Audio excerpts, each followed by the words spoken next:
Hi everyone, ఎలా ఉన్నారు? నేనైతే చాలా బాగున్నానండి. ఇవాళ మీకు హెయిర్ గ్రోత్కి ఒక టిప్ చెప్తానండి. ఆ టిప్కి ఏమేమి ఇంగ్రీడియంట్స్ కావాలో చూపిస్తాను రండి. మెయిన్ ఇంగ్రీడియంట్ వచ్చేసి కరివేపాకు అండి. చూసారు కదా, కరివేపాకు అండ్ మెంతులు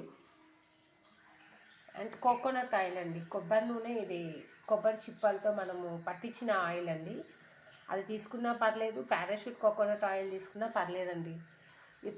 ఒక 200 ml కోకోనట్ ఆయిల్ తీసుకొని ఒక 50 గ్రామ్స్ కరివేపాకు, ఒక 20 గ్రామ్స్ మెంతులు వేసి మంచిగా వేడి చేయాలండి, మరిగించాలి. ఆ కరివేపాకు మంచిగా ఫ్రై అయిపోయి సౌండ్ వస్తుందండి క్రిస్పీగా.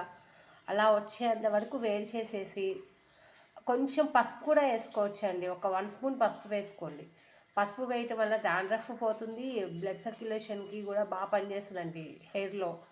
సో అలా కాసి మంచిగా చల్లారిన తర్వాత వడబోసుకొని మనం ఒక డబ్బాలో కనుక స్టోర్ చేసుకున్నట్లయితే అది మనకి 2-3 months ఉన్నా కూడా పాడవదండి. చూడండి, నేను చేశాను, చూసారు కదా. ఇది అలా ప్రిపేర్ చేసిన కొబ్బరి నూనె, మెంతులు, కరివేపాకు అండ్ పసుపు 3 వేసి మరిగిచ్చేసి నేను ఇలా డబ్బాలో స్టోర్ చేసుకుంటానండి. వీక్లీ ట్వైస్ నేను పెట్టుకుంటాను, పిల్లలకి పెడతానండి. చాలా మంచిగా హెయిర్ ఫాల్ అనేది తగ్గిందండి. ఖచ్చితంగా మనకి యూజ్ అవుతుందండి ఈ టిప్పు.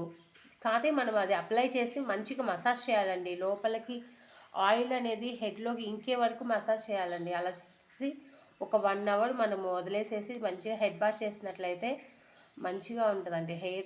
హెయిర్ లాస్ అనేది తగ్గుతూ ఉంటుంది. ఒకవేళ మీకు కనుక ఈ టిప్ నచ్చినట్లయితే please like, share, subscribe my channel. Please ఒక సబ్స్క్రైబ్ చేసుకోండి. Bye everyone.